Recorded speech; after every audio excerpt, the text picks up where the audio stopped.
बुद्ध का एक शिष्य बहुत ही परेशान था।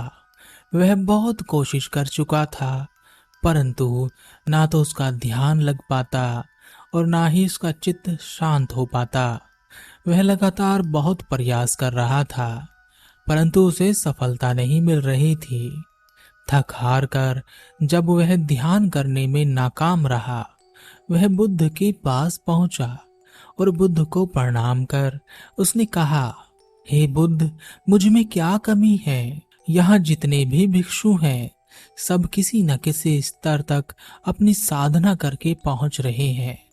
सबको कुछ न कुछ मिल रहा है, परंतु बहुत प्रयास करने और प्रयत्न करने के बाद भी मैं कुछ भी नहीं प्राप्त कर सका।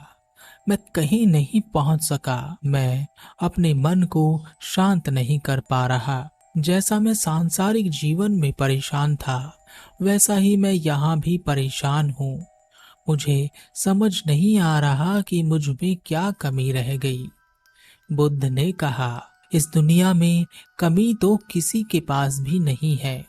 सब एक जैसी योग्यता रखते हैं, परंतु कुछ अपनी योग्यता का उपयोग करते हैं और कुछ अपनी योग्यता को भुलाकर अयोग्यता को याद रखते हैं। जो हमेशा अपनी कमियों को दोहराते हैं और अपने आप को कम समझते रहते हैं, वह कभी सफलता प्राप्त नहीं कर पाते। इसके उल्टे, जो व्यक्ति अपनी कमियों को भुलाकर अपनी योग्यता को पहचानते हैं, वह हमेशा सफलता प्राप्त करते हैं। शिष्य ने कहा, हे बुद्ध, मैं भी तो अपने सांसारिक जीवन की कमियों को छोड़कर आपके पास, आपकी शरण में अपनी योग्यता को जानकर यहाँ आया था, परंतु सब कुछ करने के बाद भी मुझे कुछ नहीं मिल रहा।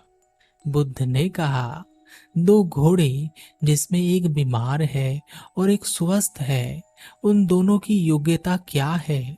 शिष्य ने कहा, दोनों घोड़े, चाहे वह बीमार हो या स्वस्थ हो, दोनों की योग्यता तेज दौड़ना ही है।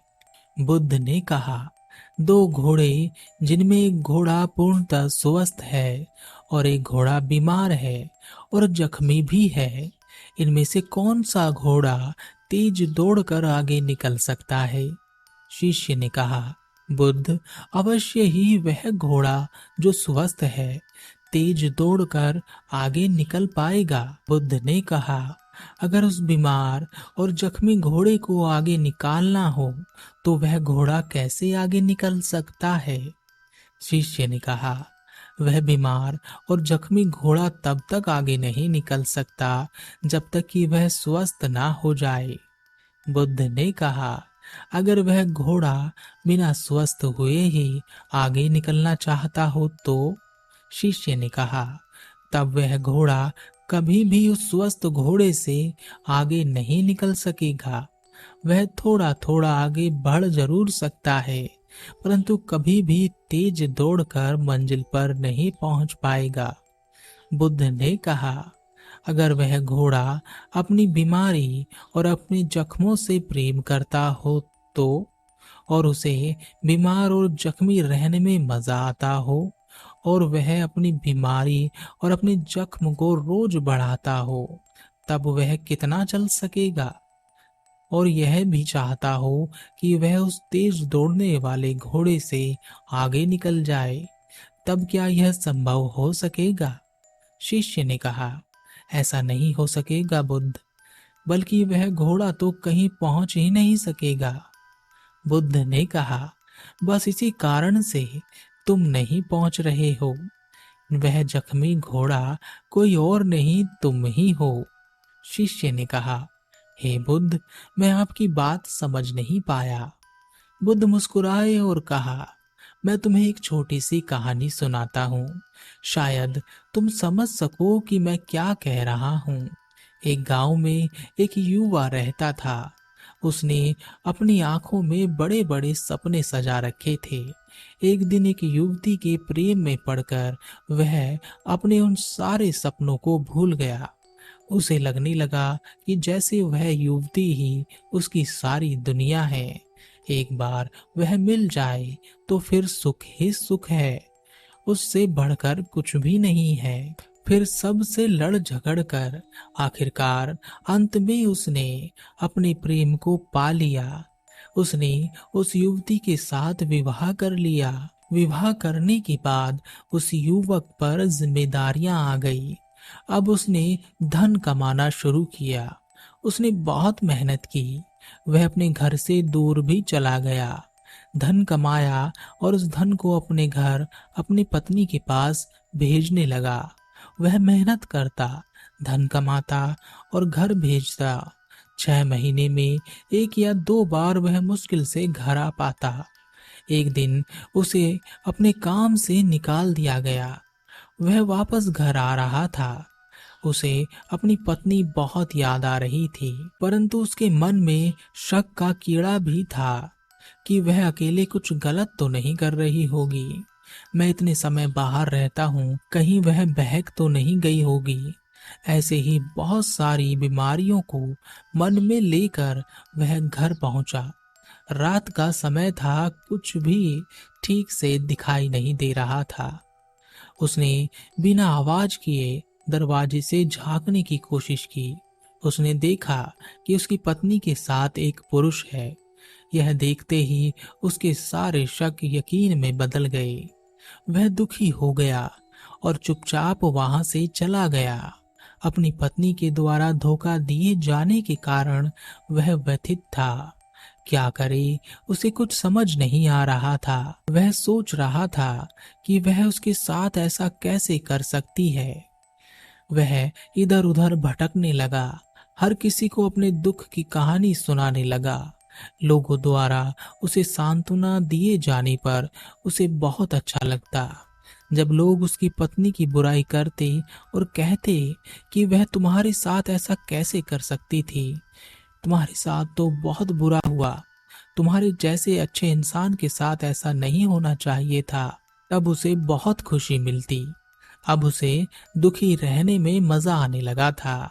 वह हमेशा कमजोर सा, बीमार सा और दुखी सा रहता और अपनी पत्नी के धोखे को याद करके रोता रहता। एक दिन उस युवक ने एक भिक्षु को देखा। उसे देखकर उसे लगा कि सांसारिक जीवन में जीने जैसा कुछ भी नहीं है, इसलिए उसे भी भिक्षु बन जाना चाहिए। इसलिए वह भिक्षु संघ में शामिल हो गया। यहाँ भी वह अपनी आप बीती सबको सुनाता रहता। वह चाहता कि सभी उसे सांत्वना दें, वह उसके दुख को समझें और उसके साथ दुखी हों। परंतु बाकी भिक्षु एक स्वस्थ घोड़े की भांति अपने ध्यान की यात्रा में भाग रहे थे, परंतु वह भिक्षु एक बीमार और जख्मी घोड़े की तरह, जिसे अपनी बीमारी और जख्म कुरेदने में मजा आता, वहीं पड़ा हुआ बस दौड़ने की मंशा मन में लिए परेशान रहता। जबकि वह यह नहीं जानता था कि जिस पुरुष को उसने अपनी पत्नी के पास देखा था, वह उसकी पत्नी का भाई था, जो अपनी बहन के बीमार होने पर उसकी देखभाल के लिए वहां आया था, क्योंकि उसका पति तो उसके पास था ही नहीं। यह सुनते ही वह व्यक्ति बुद्ध के चरणों में गिर गया और कहा, हे बुद्ध, यह तो मेरी ही कहानी है। मैं ही अपनी पत्नी को छोड़कर आया था। मुझसे यह क्या भूल हो गई? मैंने उससे क्यों नहीं पूछा? बिना सत्य का पता लगाए मैं उसे छोड़कर आ गया। हे बुद्ध, मैं वापस जाना चाहता हूँ। क्या आप मुझे आज्ञा देंगे? बुद्ध ने कहा, तुम्हारे पास मौका है। तुम चाहो तो यहाँ रुक कर वह प्राप्त कर सकते हो जो वह बीमार घोड़ा कभी नहीं पा सकता।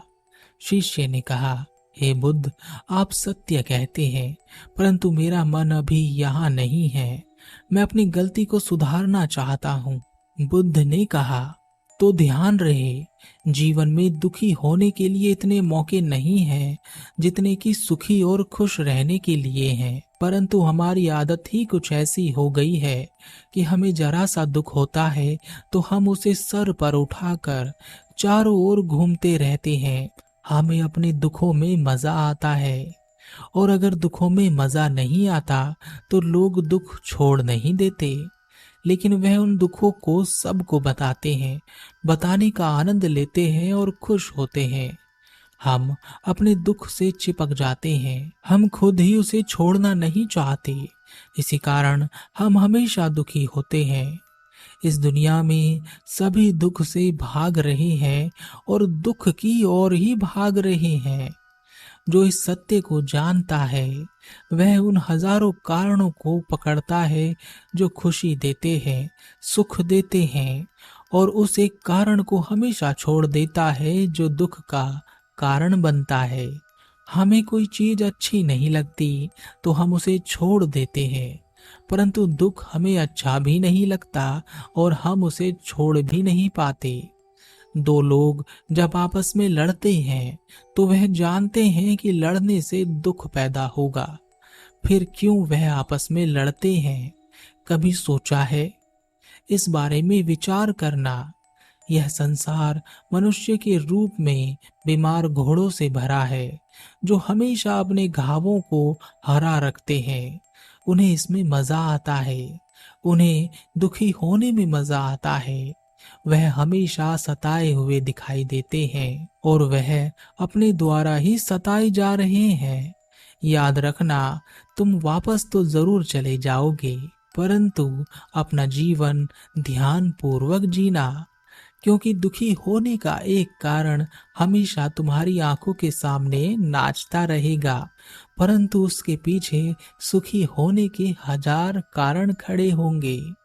वह शिष्य वापस चला गया, पर आपको क्या लगता है वह बुद्ध की बातों को समझ पाया होगा? और अगर समझ लिया होगा तो वह कभी दुखी नहीं रहेगा। आप ही बताएं कि आप सुखी होने के कितने कारण अपने आसपास देख पाते हैं, और क्या आपके पास दुखी होने का केवल एक ही कारण नहीं है?